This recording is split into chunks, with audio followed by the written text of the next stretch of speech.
Good evening. Tonight's special guest is Yvonne Brewer.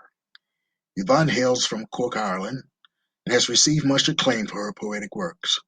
So without further ado, I give you Yvonne Brewer. Good evening, Dr. Michael Anthony Ingram. Thank you for inviting me to share my poetry with you all on your show this evening. I am Yvonne Brewer, speaking to you from Midleton, County Cork, Ireland. I am going to share some of my poems and my thoughts on poetry with you. First, I have some questions that Michael asked me to reflect on. But let me tell you something I've learnt about Michael Anthony Ingram.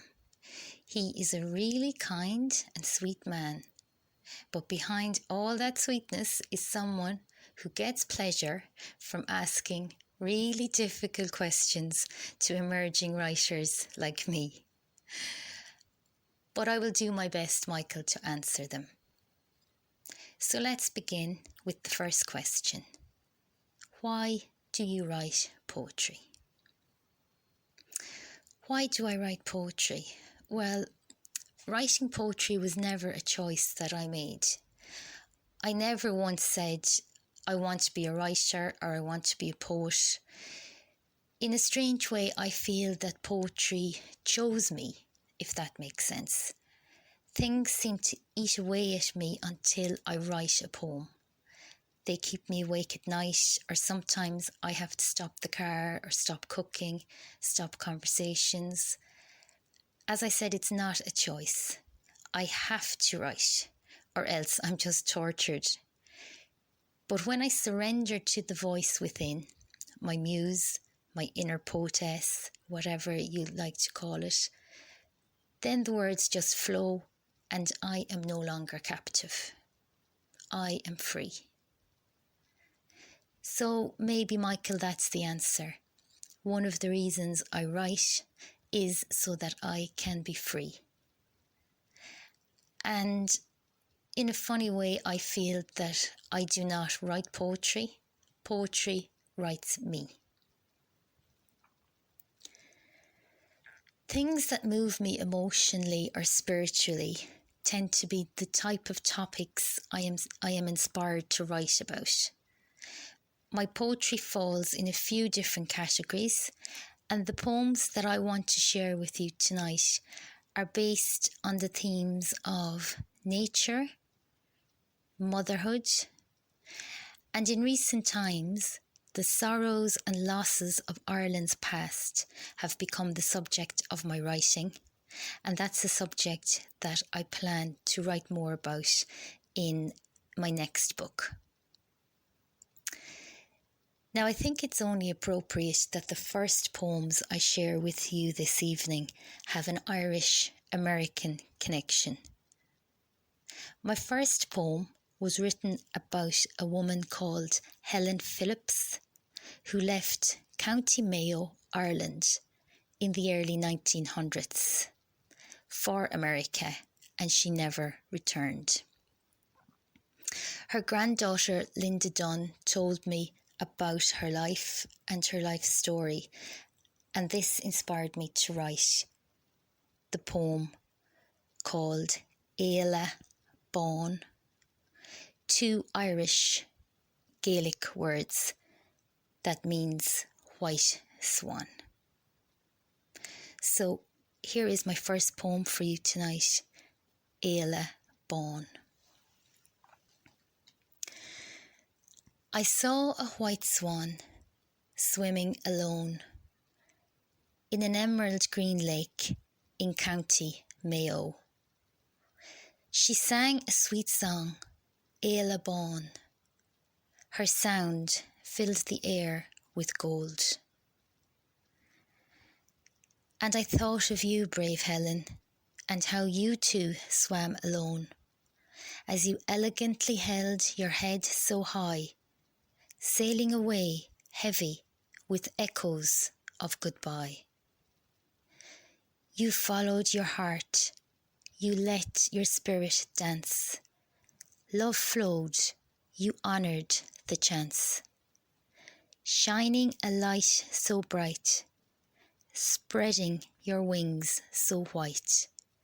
You flew, you soared, creating a new nest, until your name, Helen, was whispered, come now and rest. You left many white feathers behind, and your loved ones gathered them all, to hold very close so they still feel your soul, keeping your memory alive. And with wings that will never be tied, your spirit still flies and flies.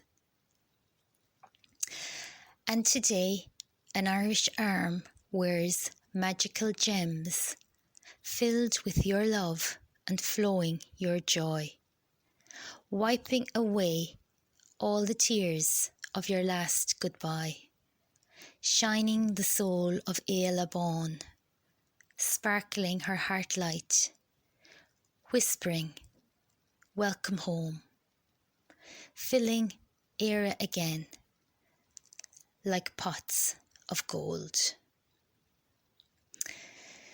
The poem reflects a theme that is a huge part of our Irish past and present, where millions of Irish people have emigrated, many not by choice, and made new lives for themselves in countries such as America.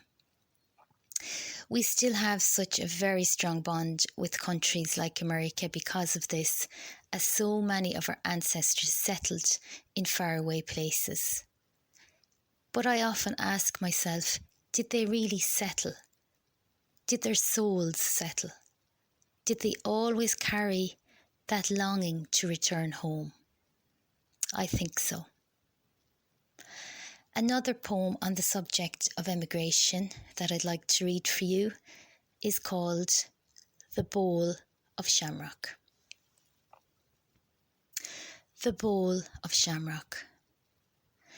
A day for remembering those who left our shores, those who carried loss and heartbreak to other lands, those who built new worlds with hopeful hands, those who never left their green island, always stayed at home.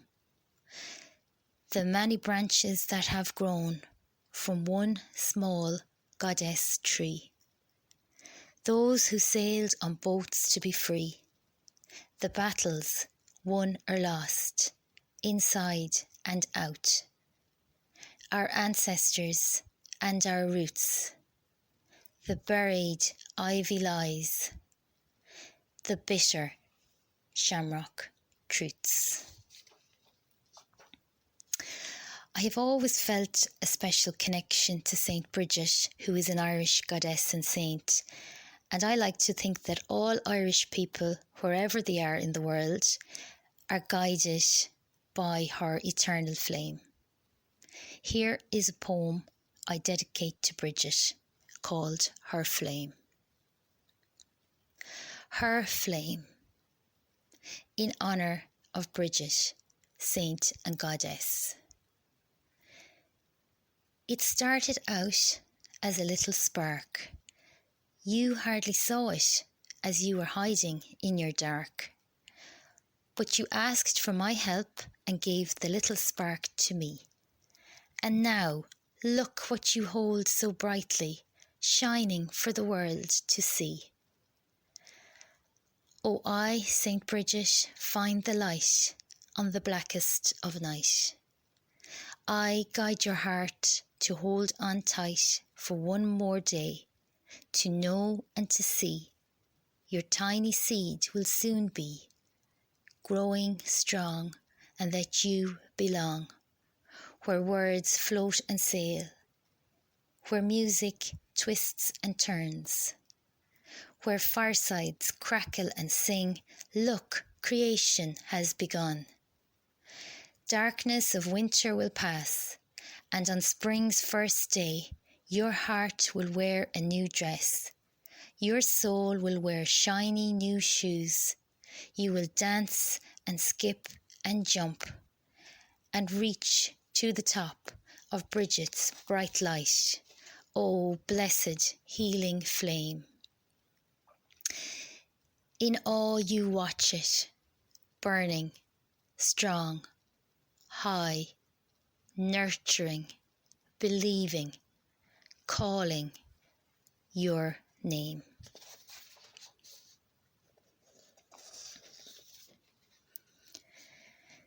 How has your idea of what poetry is and what poetry can do changed since I began writing poetry? Now, that is such a good question, Michael Anthony Ingram. But I really wish you had asked someone else. No, on a serious note, I do not think my idea of what poetry is has changed very much actually since I began writing poetry. I always believed that poetry is like a door. It's an opening to spiritual places or our emotions. It helps us find joy or freedom.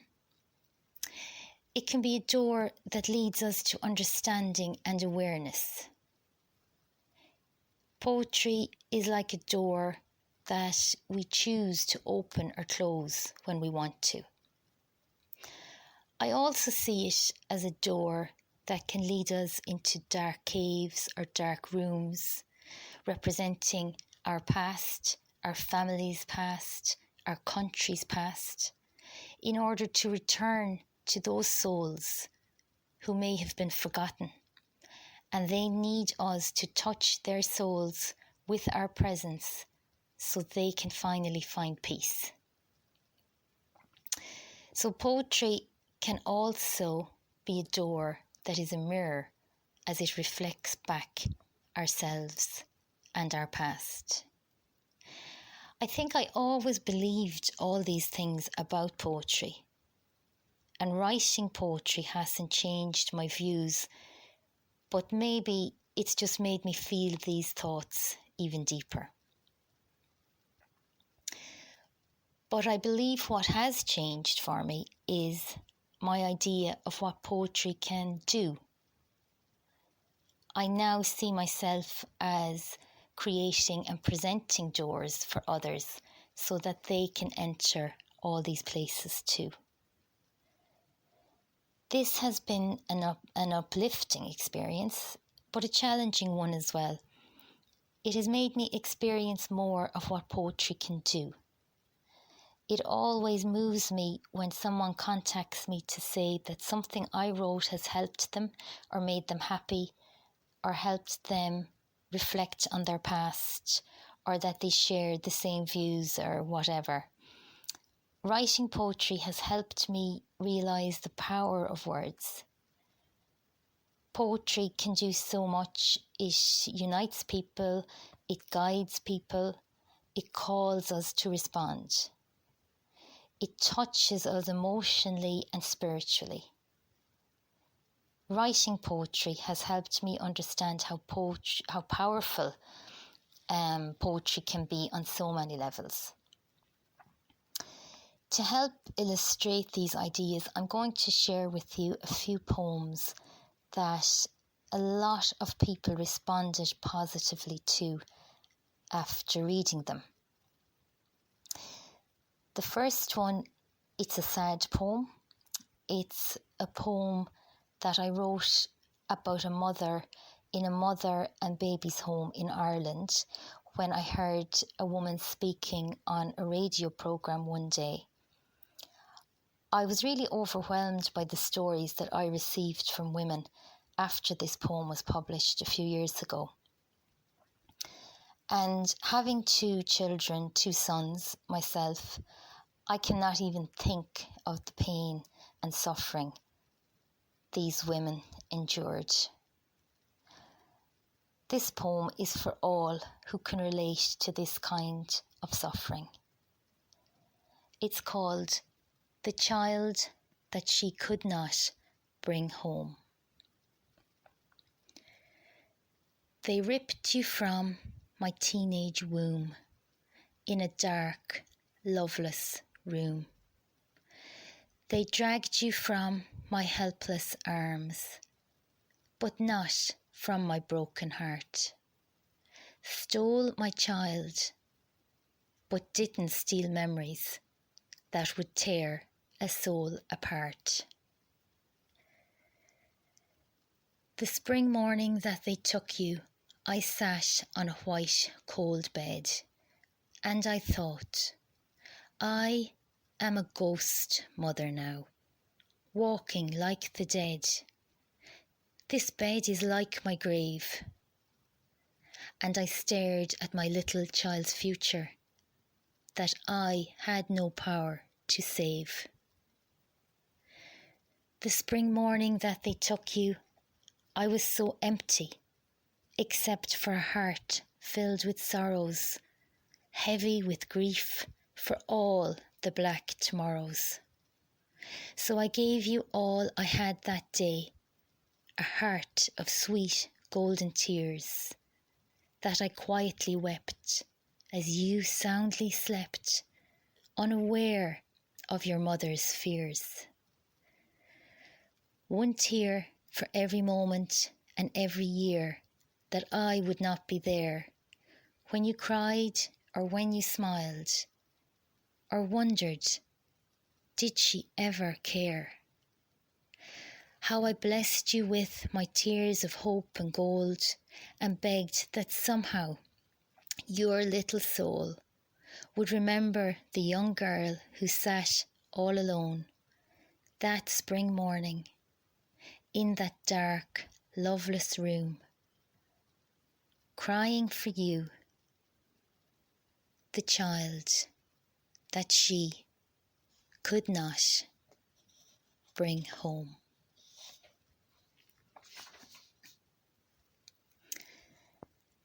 Meet Me is a poem I wrote when a friend shared a lovely picture of what looked like a wedding altar by a lake.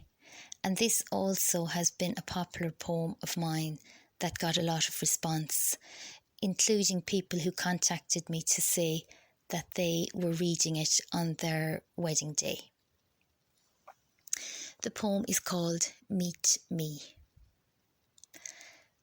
Meet me at the edge of the world, where earth merges with water, where green trees hang easily, staring at their reflections in still fairy mirrors, as they hold a space for lovers like us to hold hands, to hold hearts, to hold on.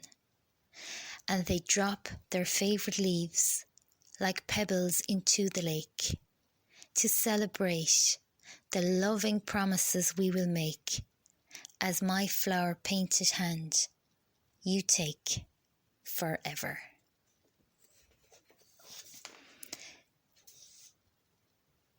The Pigeons Knew is a poem I wrote when my oldest son, who is now 15, was a toddler. The pigeons knew. Cloud carriages, she thought. Then he pointed. Look, Mum, cloud pigs. They sat under the shady sycamore, hair dotted with twigs, feathers falling, fairy voices calling, butterflies circling her little boy's hair. Magic everywhere. Only seen by a few. The trees, the wind, and the pigeons knew.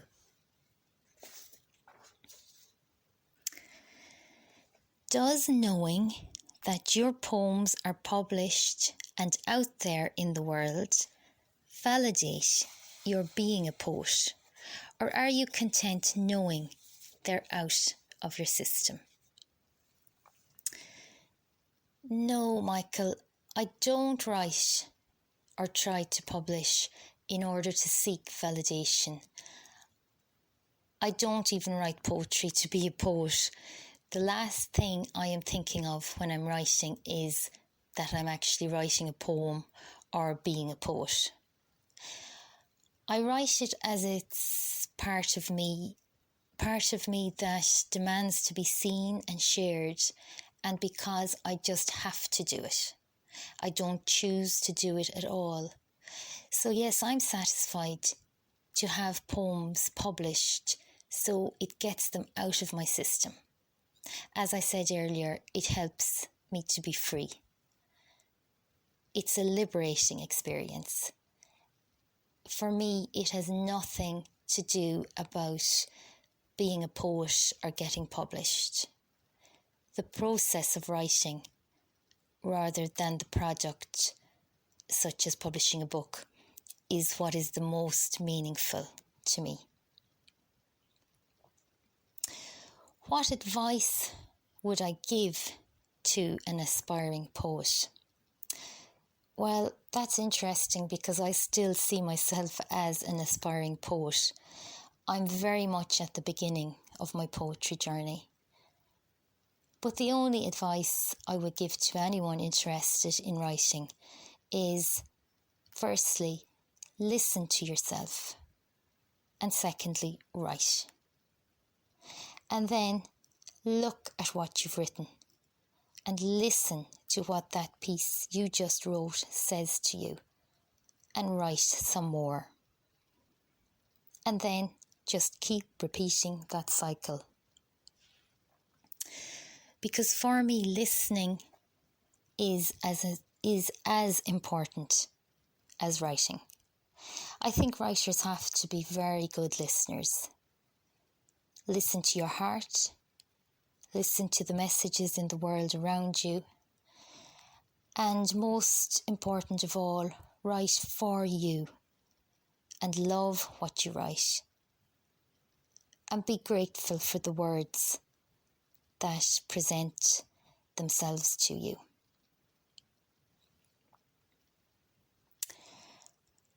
And the last question that Michael has asked me is, do you think you were meant to be a poet?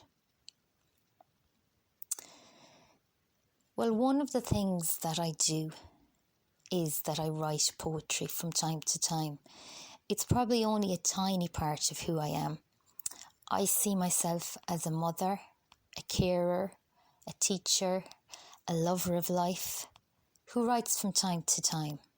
And I am meant to be all those things. So yes, I do believe that I am meant to write poetry.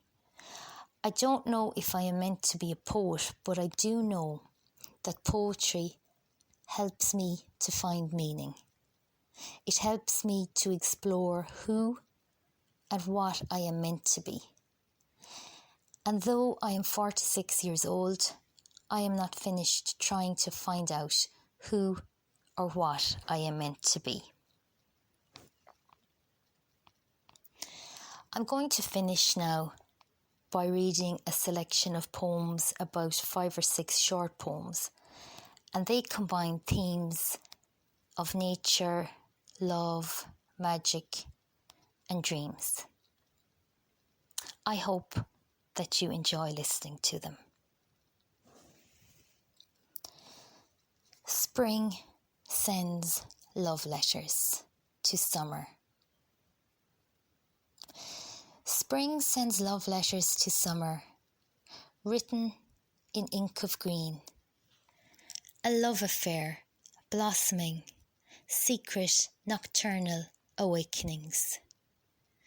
Sunrises, unwrapping nakedness in orange and gold. Sunsets, hiding moonlit secrets only bats and owls can be told. Love, bursting buds, sensual smells of fairy bluebells, ring out to the lovers to come lie here in beds of purple, under shady oaks, where time stops and the earth's lovemaking is camouflaged by birdsong and frog croaks. Spring wraps her thighs around summer, letting bog heat and garden juices flow, and longer nights by cool water banks, as the river bends, shyly, as if not to know. Dragonfly Fairy. That morning she felt a warmth in the breeze that was not there before. It made her heart beat to the rhythm of more. The little wren's song was sharper. The sycamore shone a brighter green only awakened eyes had ever seen. The pigeons cooed, the bees hummed, in an old cottage garden, or was it a secret treasured world?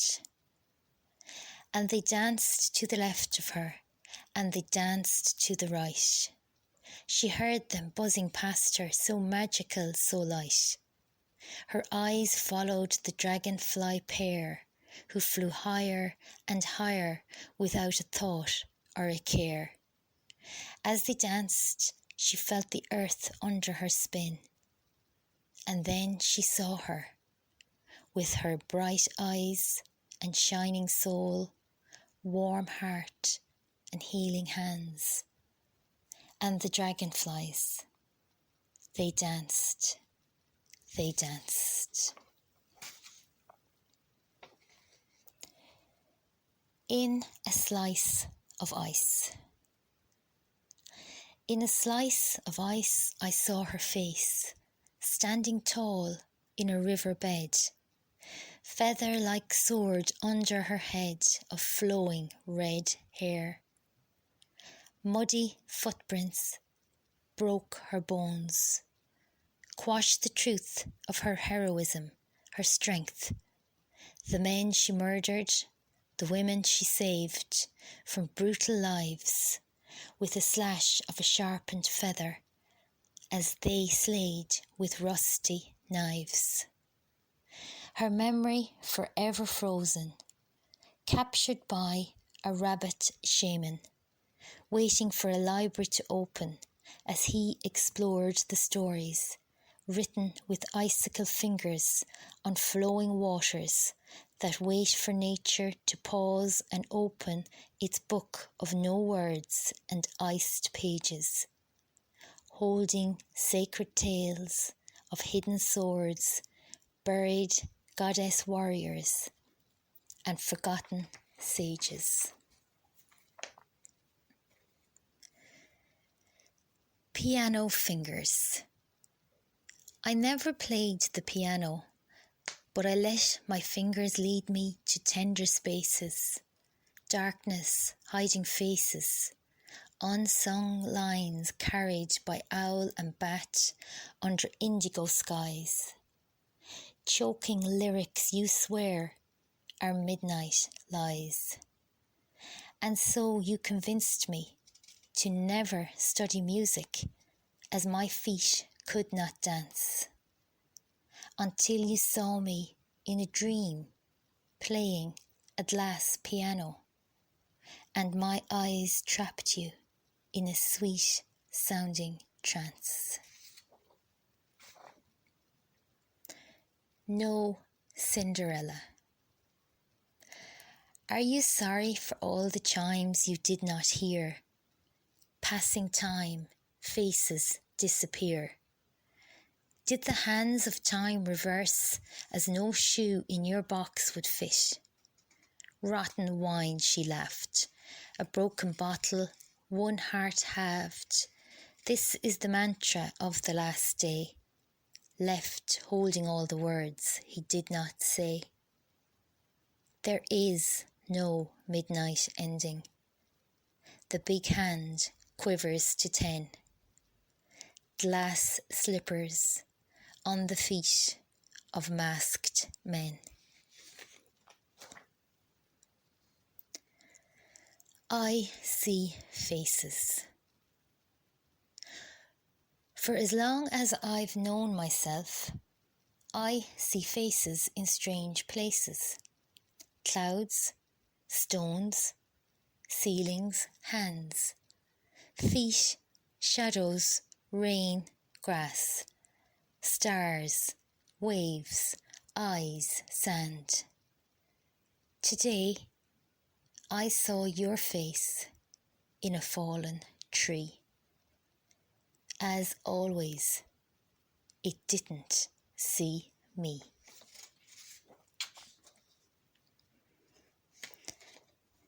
A hanging string. Sometimes it takes a rainy Sunday night of lonesome meandering through over-ploughed fields to inscribe the real cries of the only path a heart wants to exhale.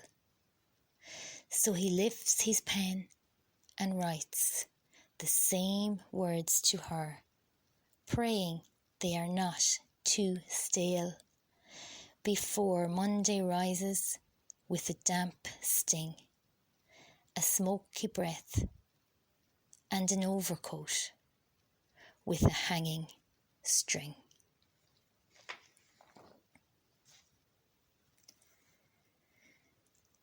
Thank you again to Dr. Michael Anthony Ingram for inviting me to speak to you and read my poetry to you all tonight. Thank you for being here and listening. Go raibh míle mhaigimh iarrthóir, slán agus beannacht.